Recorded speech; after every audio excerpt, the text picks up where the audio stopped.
Beneath the bridge, a dark river rushed swiftly, its depths hidden from sight. It seemed to pull the protagonist into eternal darkness. The boy's hands trembled violently with fear. Too many thoughts flooded his mind, and only one step could put an end to the chaos. He stared into the water, thinking it must be freezing, but a sudden loud noise interrupted his thoughts. When the young man turned toward the sound, he saw a very expensive car.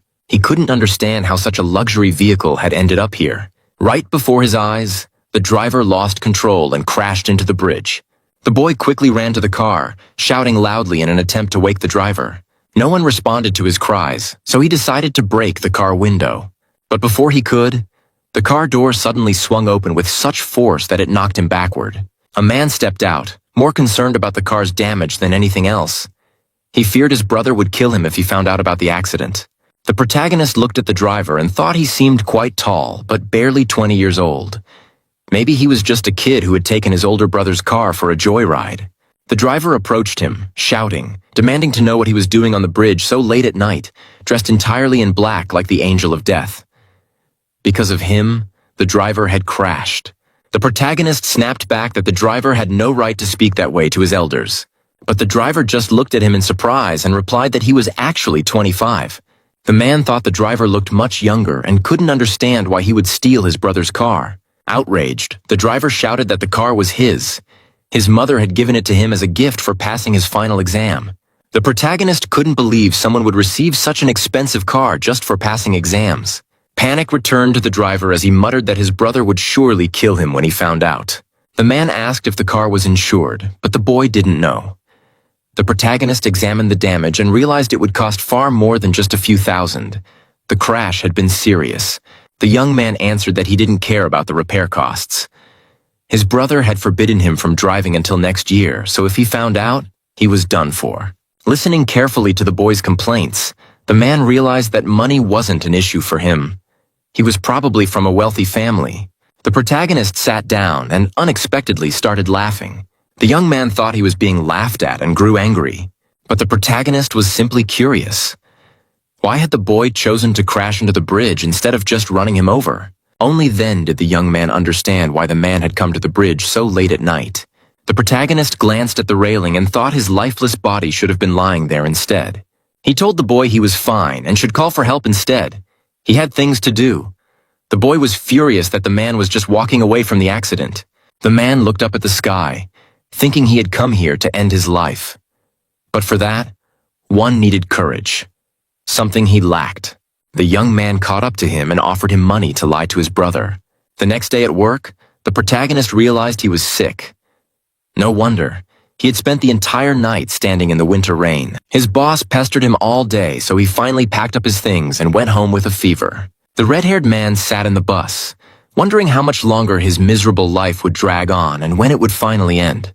His friend texted him, inviting him out for a meal, but the man thought his friend was far too cheerful while he himself was suffering. He gazed out the window, thinking that his last relationship had lasted 6 months. A personal record. He remembered how happy he had been back then, but that was all in the past now. Back home, the redhead thought the place felt too big for just one person. He still wasn't used to the complete silence. Usually, after work, he would take care of daily chores, but today, he had nothing to do at all. He picked up his phone, searching for what people with families or hobbies did in moments like these. Just then, he noticed a message from Sung-hoon, the guy who had offered him 3 million won to lie to his brother. The night before, on the bridge, Sung-hoon had handed him the money, promising another payment if he did everything right. Staring at his phone, the redhead thought that lying once wouldn't hurt, especially since they would only be communicating through messages. That encounter had changed his life completely. He had plenty of stories, but the one from the bridge was different. The redhead texted Sung-hoon's brother instead of calling. After all, it was already too late at night, but right after sending the message, So-yu called him back. The man apologized for the late call, but asked for more details about what had happened recently. So-yu chuckled, saying Sung-hoon was a good kid. It was rare to find people like him nowadays. The protagonist was already mentally preparing to pay for the car repairs. They agreed to meet the next day. Sung-hoon's brother asked him to choose the time and place. Irritated, the protagonist said they could meet at 8 in the evening in Mappo. After the call, he realized that Sung-hoon's brother was a very powerful man. So you thought that Sung-hoon's older brother was probably even more handsome than the younger one. The man went to another room to call Sung-hoon and tell him about the meeting with his older brother. But when he dialed Sung-hoon's number, it was his older brother who answered, leaving the redhead completely shocked. The man quickly said he was just calling to check on Sung-hoon, but he'd ask him tomorrow when they met. The next day, as the protagonist was leaving work, his boss curiously asked where he was headed, hinting that it might be a date. The redhead coldly replied that it was none of his business, but the boss insisted he was just worried about him. The manager wouldn't back off, so you threatened to file a complaint for harassment. After finally getting rid of him, the protagonist firmly decided to quit this job as soon as possible. Meanwhile, the man arrived at his meeting with Sung-hoon's older brother. When he entered the meeting room, he immediately noticed the older brother's serious expression. As he greeted him, the redhead accidentally called him Sung-hoon. Sung-hoon was furious at the mix-up. His real name was Sang-hoon. Sang-hoon asked if the protagonist knew why he had been called here. So you confidently replied that he did. He said Sung-hoon was a good kid, and that if not for him, the protagonist might have taken a drastic step. He even thanked Sang-hoon for raising his younger brother so well. But Sang-hoon told him to stop lying to his face. He knew exactly what his brother was capable of. The protagonist simply smiled and said he had no intention of lying. Annoyed, Sang-hoon directly asked how much Sung-hoon had paid him to lie. The protagonist said he hadn't taken anything, but Sang-hoon didn't believe a word of it. Sung-hoon was terrified to see the protagonist speaking to his older brother as an equal. Sang-hoon studied the man carefully and remarked that his words didn't sound like those of someone who had been ready to end his life. The protagonist replied that he no longer wanted to die, all thanks to Sung-hoon, who had saved him that night. Sang-hoon asked again if the redhead had really intended to jump off the bridge. The man answered that of course he had. If he hadn't, he wouldn't have gone to the bridge on a cold, rainy night. But now he was alive only because of Sung-hoon. As Sang-hoon got up to leave, he said he still didn't believe a single word but didn't have time to deal with this right now. He would call later. So you said he was really sorry Sang-hoon was leaving already? He had wanted to talk a little more. Sang-hoon hesitated for a moment before deciding to stay a bit longer. But the redhead quickly added that if Sang-hoon had something urgent, he wouldn't hold him up. Sang-hoon narrowed his eyes and said it felt like the protagonist was trying to get rid of him. His behavior irritated the protagonist, who thought Sang-hoon was just playing with him. In the end, Sang-hoon decided to leave, saying he had ordered dinner for them so So-yu and Sung-hoon should enjoy their meal. Noticing the protagonist watching him closely, Sang-hoon asked if something was wrong. The protagonist replied that Sang-hoon had a great body. His broad shoulders almost looked square. Sang-hoon corrected him, saying his shoulders weren't square, they were triangular. As he left, Sang-hoon reminded him once again that he would call soon. Walking out of the room, Sang-hoon was met with several men who treated him with great respect. His informant reported that all matters had been taken care of. After Sang-hoon left, the protagonist turned to Sung-hoon and asked if his brother was part of the mafia or yakuza. Sung-hoon scoffed, saying his brother was a financier. He also noted that the protagonist was quite brave for speaking to Sang-hoon as an equal. Usually, those situations didn't end well. The redhead didn't understand why things could have gone badly. Sang-hoon was just a financier. Sung-hoon replied that you didn't need to be in the mafia to kill someone. The protagonist thought he had never heard of a financier killing someone over disrespect. So you asked how old Sang-hoon was, and Sung-hoon answered that his brother was 30, turning 31 next year. The protagonist was surprised. Sang-hoon looked older. Sung-hoon thought the protagonist had just called his brother old and was deeply offended. The redhead thought that despite everything, Sang-hoon was a good older brother. He cared for Sung-hoon almost like a parent. They must have had a great relationship, just like the one the protagonist once had with his own brother. The next evening, Sang-hoon called again and invited the protagonist to meet at a hotel restaurant. At the hotel entrance, a doorman greeted him and informed him that Master Sang-hoon was already waiting. Walking through the hotel, so you felt like he had entered a nightclub. There was far too much security for a regular hotel. When he arrived at the restaurant, he saw that Sung-hoon was there as well. Sang-hoon commented that the protagonist had arrived too early. The protagonist replied that he had wanted to come even earlier but got caught up in his plans. Sang-hoon suggested they eat first, then have their serious conversation afterward. Everyone sat in silence at the table. The protagonist felt the atmosphere growing unbearably tense and thought he should do something to lighten the mood. The redhead started talking about how winter was already freezing, and it was only the beginning. He dreaded to think how much colder it would get. But the financier responded to him with an icy tone. So you tried several times to start a conversation to break the awkward silence, but nothing worked. Once again, Sang-hoon asked if the protagonist had really planned to take his own life. The man replied that yes, he had wanted to, but Sang-hoon had saved him.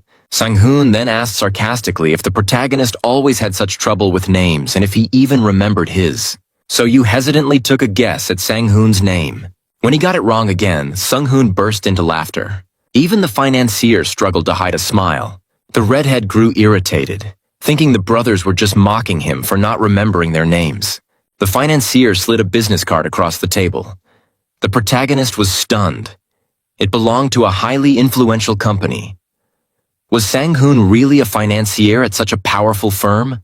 After that, Sang-hoon demanded that the protagonist tell only the truth about what happened that night on the bridge. But So Yu insisted he was already telling the truth. In response, Sang-hoon pulled out surveillance footage. Sang-hoon explained that his brother had known everything even before their deal. The video clearly showed Sang-hoon spotting a figure in black, panicking, and crashing into the bridge. The protagonist thought he didn't want to return the 3 million won, so he decided to show the financier a note on his phone. In the note, he had written that he truly wanted to die. He pointed out that he had written it before meeting Sang-hoon and asked Sang-hoon to believe him. Realizing the protagonist had genuinely planned to kill himself, Sang-hoon was in shock. He had paid him so much money for nothing. Sang-hoon loudly expressed his disbelief, making So Yu nervous that he might blow their cover and ruin the whole plan. Sang-hoon studied the protagonist and thought he didn't look like someone who had been ready to end their life. So Yu smiled and said he no longer thought about suicide, all thanks to the financier's younger brother. Sang-hoon was surprised. Had his little brother really done something good for once? The protagonist glanced at Sang-hoon and thought he should stop acting so shocked. Otherwise, their plan would fall apart. It had already been difficult enough to show that note. Sang-hoon apologized for not believing him right away, but the protagonist said it was fine and there was no need to apologize. The financier asked why he had wanted to die, but So Yu said it was hard to explain. Too many complicated things had happened. The protagonist then asked Sang-hoon if he had ever thought about his own death. The financier didn't know how to answer such a delicate question. Instead of responding, Sang-hoon stood up and said they would meet again next time. Sang-hoon also got up, saying he would talk to the protagonist later about the second half of his payment. So Yu agreed. The protagonist thought Sang-hoon barely left his brother's side and remembered how he used to be the same way. Later that night, the protagonist met up with a friend. The friend asked how the funeral had gone and said it must be hard dealing with grief alone, but So Yu reassured him that he was fine. The friend hoped that at least Pak was there to support him. The protagonist asked him not to ruin his mood. But the friend was still curious. Why had he and Pak broken up? They had even talked about getting married. The friend then asked if there was someone new in his life, noting that You always moved on quickly. So Yu admitted that there was someone, but they were from completely different worlds. He was just an ordinary guy, while the other man was rich and powerful.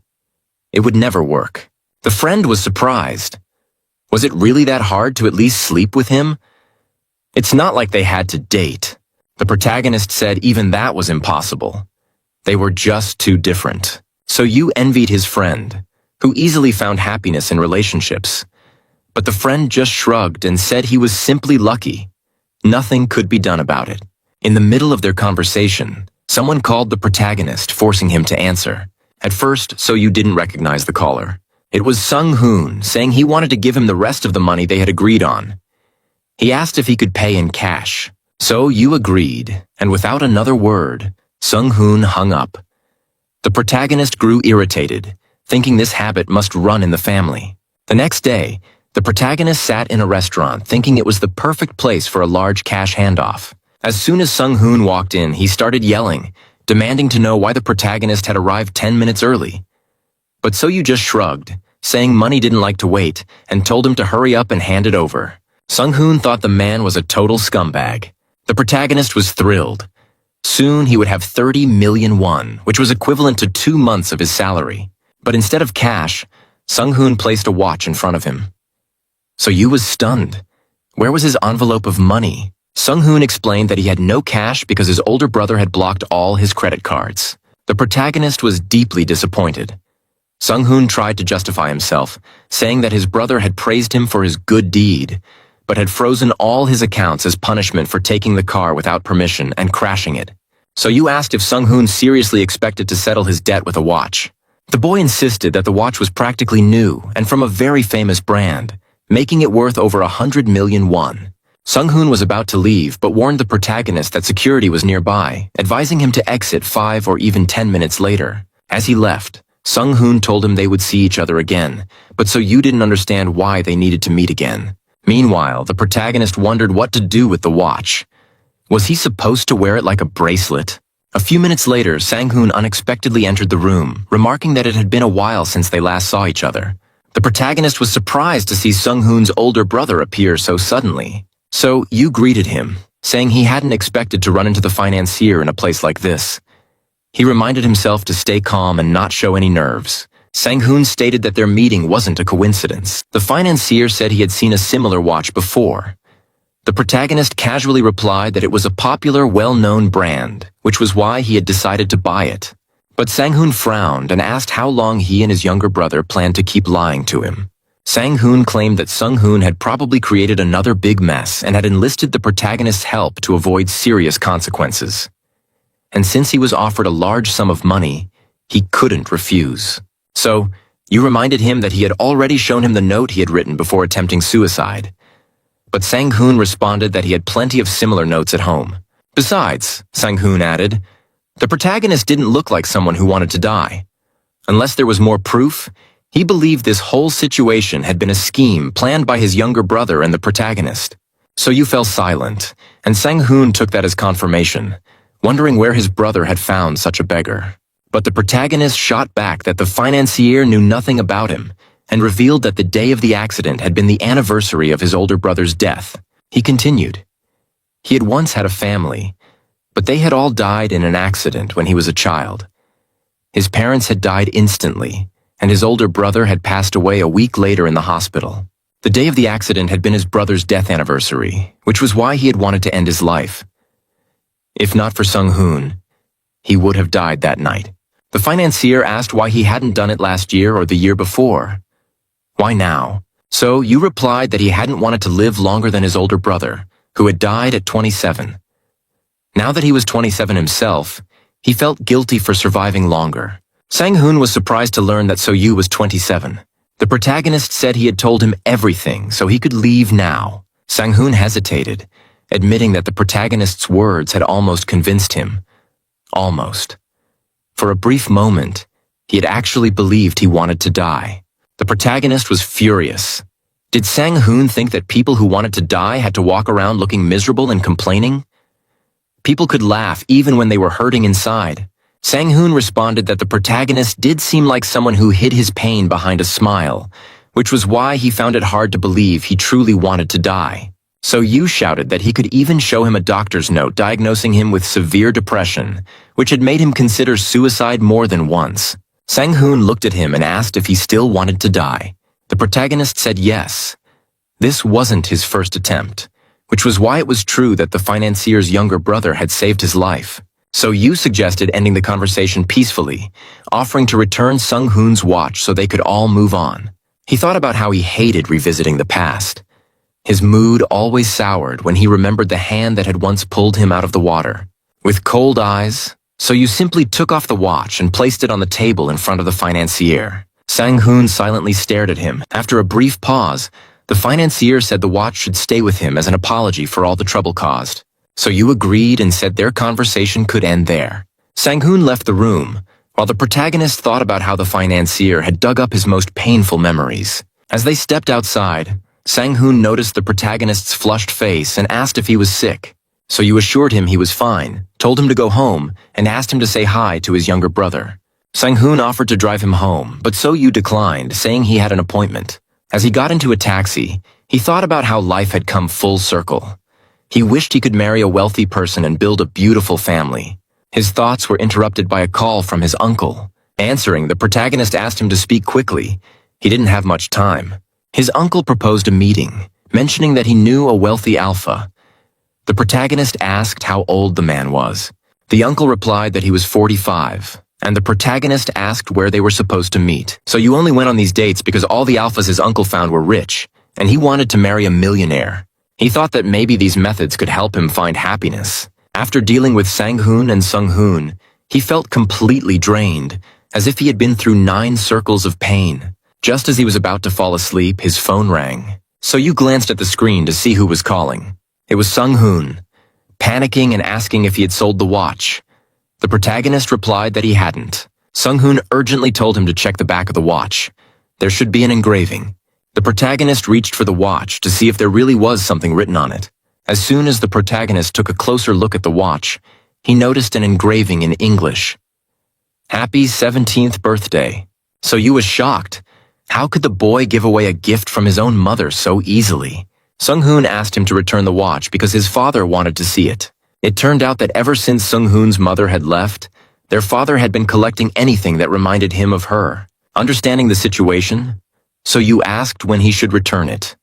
Sung-hoon seemed relieved. At least he didn't have to beg him for it. After the conversation, the protagonist wondered if the financier's mother had also passed away.